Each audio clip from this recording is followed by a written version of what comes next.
Hey everyone, welcome back to our deep dive into Robert Kiyosaki's timeless classic, Rich Dad, Poor Dad. And today, we're going to talk about Chapter 2 of the book. This chapter is extremely important because it's where Kiyosaki drops the bombshell that could redefine how you think about money forever. Today, we're not just summarizing, we're going deep. I'm talking a full breakdown of 7 core ideas from this chapter with real-world examples and more. First idea, it's not how much money you make, but how much you keep. All right? Let's start with the foundation. Kiyosaki hammers home that income isn't the key to wealth, it's retention. Think about it. We've all heard stories of lottery winners who blow millions in a few years, or pro athletes earning 7 figures but filing for bankruptcy post-retirement. Why? Because they focus on earning big, not keeping it. In the book, Kiyosaki shares his own upbringing. His poor dad, his biological father, a highly educated PhD and government official, earned a solid salary but lived paycheck to paycheck. Why? Expenses always rose to match income. Bigger house, nicer car, more vacations. His rich dad, his friend's father, a savvy entrepreneur, taught him the opposite. Rich Dad said that the rich don't work for money, money works for them. This ties into the concept of lifestyle inflation. When you get a raise, do you upgrade your life or invest the extra? Kiyosaki uses a simple analogy. Imagine your money as water in a bucket. High earners have a big faucet, but if the bucket has holes, expenses, it empties fast. To keep more, plug those holes, cut unnecessary spending, and redirect savings into investments. Here's a real-world example. Take a doctor earning $300,000 a year. Sounds rich, right? But with student loans, $200,000 plus, a luxury home mortgage, private school for kids, and high taxes, they might save zilch. Contrast with a teacher earning $60,000 who lives frugally and invests $500 per month in stocks. Over 30 years at 7% compound interest, that's over $600,000.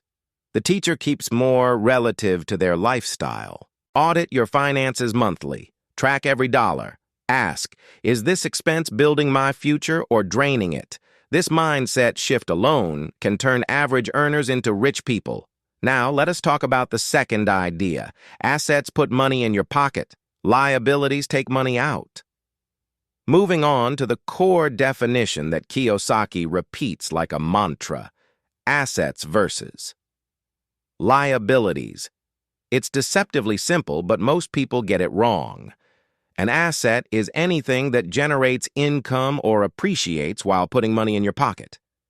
A liability? It sucks money out through ongoing costs. Kiyosaki illustrates this with basic accounting. He draws cash flow diagrams. For the poor, money flows from job to expenses. Poof, gone. Middle class, job to assets? Nope, job to liabilities disguised as assets.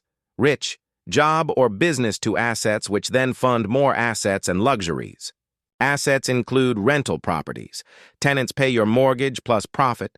Dividend-paying stocks, quarterly checks without work, businesses you own but don't run daily, royalties from books or patents, even intellectual property like apps. Liabilities, your car, gas, insurance, depreciation, credit card debt, or that boat sitting in the marina racking up fees. Rich Dad taught young Robert and his friend Mike by making them work for free initially, then paying them pennies to show how the poor trade time for money. But assets? They create passive income, money while you sleep. Here's an example. Buy a $200,000 rental property with 20% down, $40,000. Rent covers mortgage, taxes, and leaves $300 per month profit. That's an asset. But finance a $50,000 luxury SUV. Monthly payments, fuel, maintenance, liability. Over time, assets compound. Liabilities compound debt. Here's a recommendation. Use the pocket test. Before buying, ask, will this put money in my pocket long term? If not, reconsider. This rule flipped my own finances. I started small with index funds, and now they pay dividends quarterly. And this leads us to the third idea. The rich buy assets first. The poor and middle class buy liabilities they think are assets.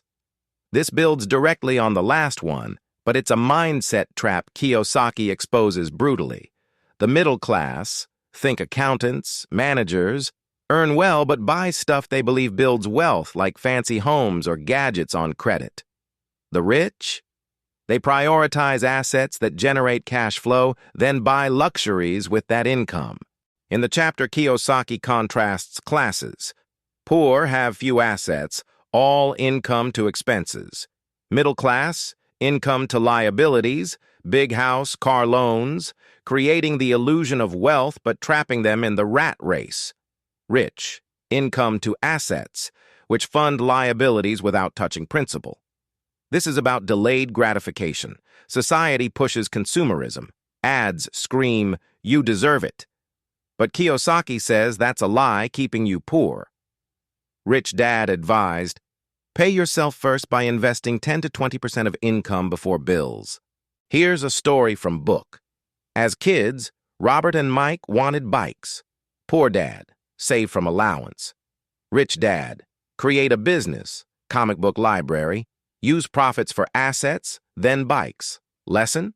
Assets fund wants. And here's a modern example. A tech worker earns $150,000, buys an expensive car on loan, liability, vacations on credit, broke by 50. Entrepreneur invests in Airbnb properties first. Rents pay for expensive luxuries like cars later. We have arrived at the fourth idea, which is very surprising. The fourth idea is your house is typically a liability, not an asset. Kiyosaki boldly states your primary residence isn't an asset, it's a liability. Why? It doesn't generate income. It costs money, mortgage, taxes, repairs, insurance. Even if it appreciates, you can't access that without selling or borrowing against it, which adds debt. In accounting terms, assets produce cash flow. A house you live in? Negative cash flow. Kiyosaki admits houses can appreciate, but that's speculation, not reliable income. He shares how his poor dad bought bigger homes with raises, increasing expenses, while Rich Dad bought income properties. Book anecdote. Rich Dad owned apartments. Tenants paid his bills. Poor Dad? His house was his biggest expense. Kiyosaki warns, banks call homes assets to sell mortgages, but it's your liability on their balance sheet. Here's an example.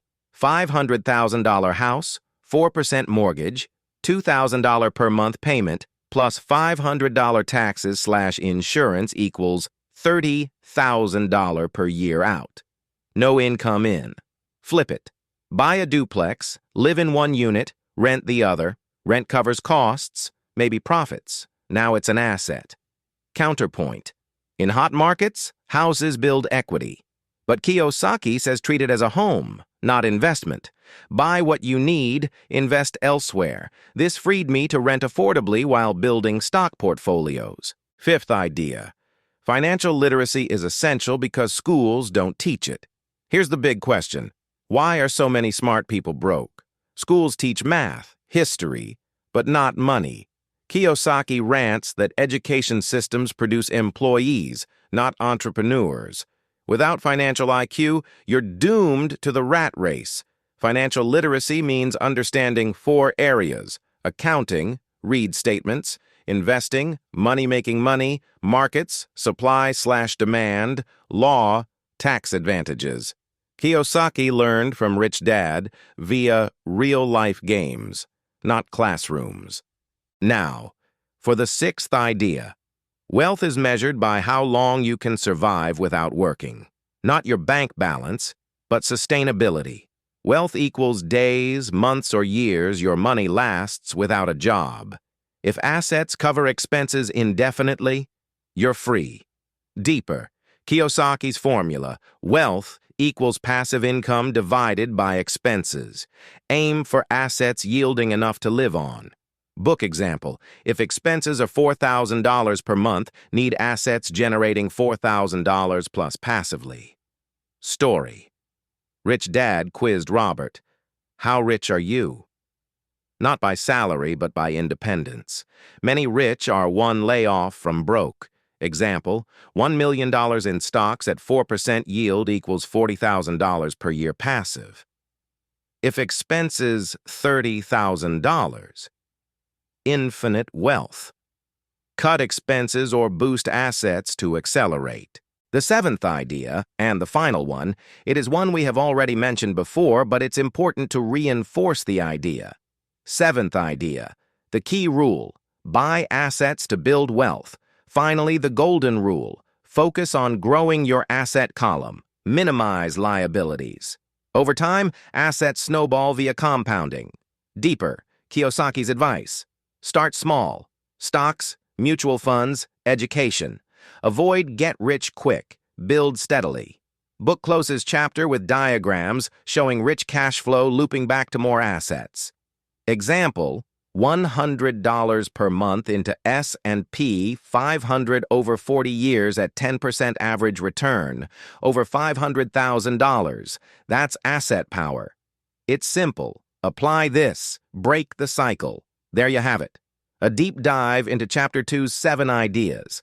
Financial literacy isn't optional. It's your ticket out of the rat race. Pick one idea, implement it today. Like and subscribe for more breakdowns. What's your biggest takeaway? Comment below. Thank you for watching, and I'll see you next time on Chapter 3.